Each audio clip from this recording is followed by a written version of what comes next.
September 16th, 1922. The morning air was cold and unusually quiet. Just outside New Brunswick, New Jersey, two young boys wandered through a quiet orchard, unaware that within moments they would stumble upon one of the most shocking crime scenes in American history. Beneath a lonely crabapple tree lay two motionless bodies. One belonged to Reverend Edward Wheeler Hall, a respected church minister. The other belonged to Eleanor Reinhardt Mills, a married choir singer. They hadn't simply been murdered. Their bodies appeared to have been deliberately arranged. Torn love letters were scattered around them, almost as if the killer wanted investigators to discover a secret that had been hidden for years.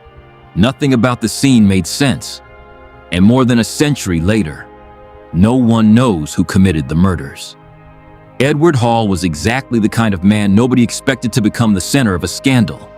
He was a respected Episcopal minister. Every Sunday, he stood before hundreds of worshipers preaching faith, loyalty, and morality. Eleanor Mills sang in the church choir. She was married. She had children. To the people around them, they were simply members of the same church. But behind closed doors, they were deeply in love. For years, Edward and Eleanor secretly exchanged passionate letters. They met after sunset, away from the eyes of neighbors. Every meeting carried enormous risk. If their relationship became public, it would destroy both families. Yet they continued seeing each other. Neither of them knew. Someone might have been watching. On the night of September 14th, 1922, both Edward and Eleanor quietly left their homes. Neither would ever return. 2 days later, their bodies were discovered beneath the crabapple tree. Edward had been shot once in the head. Eleanor had been shot several times before her throat was brutally cut. The violence shocked even experienced investigators. Yet the strangest part wasn't how they died. It was how carefully the crime scene appeared to have been staged.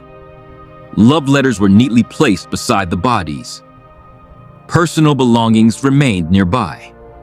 It looked less like a murder and more like a message. As news spread across America, newspapers exploded with headlines. The public became obsessed. Every day brought new rumors. Some believed a jealous husband had finally discovered the affair. Others believed someone inside Edward Hall's wealthy family ordered the killings to protect the family's reputation. Hall's wife, Frances Hall, immediately attracted attention. Many people believed she knew about the affair. Her wealthy brothers also became subjects of suspicion because they had influence, money, and powerful connections. Investigators questioned relatives, neighbors, church members, and anyone who might have known about the secret relationship. Then came one of the most unusual witnesses in American criminal history. A local woman, later nicknamed the Pig Woman, claimed she had seen several mysterious figures near the orchard on the night of the murders. Her dramatic testimony dominated newspaper headlines. Some detectives believed she was telling the truth. Others believed her story changed too often to be trusted. As the investigation continued, evidence slowly began falling apart. Witnesses contradicted one another. Important physical evidence had already been contaminated because hundreds of curious people had walked through the crime scene before investigators secured it. Critical clues were lost forever. Years passed before the case finally reached court. By then, it had become one of America's biggest media sensations. Journalists filled every seat inside the courtroom. Outside, crowds gathered daily hoping to witness history. Prosecutors argued that Edward Hall's powerful relatives had planned the murders to erase the scandal forever. The defense attacked nearly every witness, exposing inconsistent memories and unreliable testimony. Without solid physical evidence, the prosecution's case slowly collapsed. Eventually, every defendant was acquitted. Legally, the Hall Mills murder was over. But the mystery had only grown deeper. Who stood beneath that lonely crabapple tree on the night of September 14th, 1922? Was it a jealous husband? A wealthy family protecting its name? A hired killer? Or someone investigators never even suspected? More than 100 years later, historians still debate the answer.